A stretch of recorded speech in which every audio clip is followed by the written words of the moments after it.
अकोल्याच्या पातूर तालुक्यात चांदणी पोलीस ठाण्याच्या हद्दीमध्ये दिग्रीज बुद्रुक येथे बुधवारी दुपारी एक अत्यंत हृदयद्रावक घटनाशी घडलेली आहे।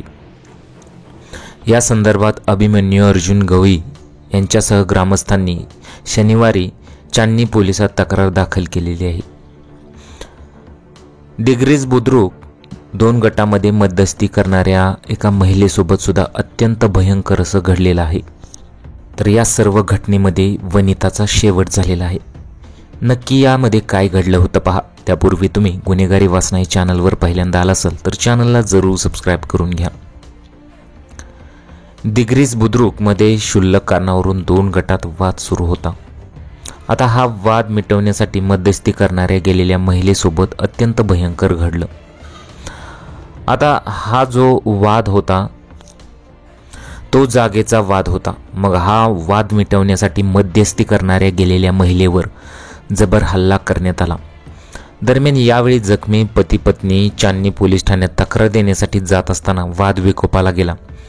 दुसऱ्या गटाने गवई कुटुंबांना पळवून मारण्याचा प्रयत्न केला। वनिता पळत पळत एका ठिकाणी जमिनीवर कोसळली।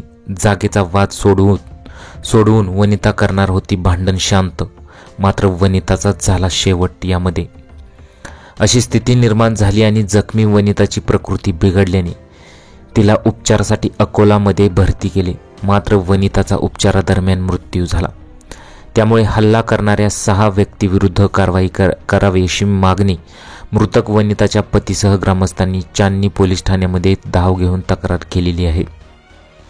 आपल्या पत्नीचा मृत्यू झाल्यानंतर आपल्या मुलाचा सांभाळ कोण करेल, त्यामुळे पत्नीच्या मारेकऱ्यांना कठोरात कठोर शिक्षा करावी आणि पत्नीवर 6 जणांनी हल्ला केल्यामुळे तिचा उपचारादरम्यान मृत्यू झाला असा आरोप पती अभिमन्यूने केलेला आहे।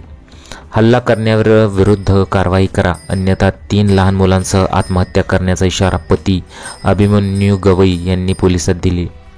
दरम्यान मृतक महिलेची उत्तरीय तपासणी करण्यात आली। उत्तरीय तपासणी अहवालात प्राप्त झाल्यावर सखोल चौकशी करून पतीच्या फिर्यादीवरून आरोपी विरुद्ध कारवाई करू असं सहाय्यक पोलीस निरीक्षक यांनी म्हटलेलं आहे। जागेचा वाद सोडवून वनिता करणार होती भांडण शांत, मात्र वनिताचा झाला शेवटचा यामध्ये अंत, असंच इथं आपल्याला बघायला मिळालेलं आहे। हृदयद्रावक घटना अकोल्यामध्ये घडलेली आहे। तुम्हाला या घटनेबद्दल काय वाटतं, तुमच्या प्रतिक्रिया जरूर कळवा।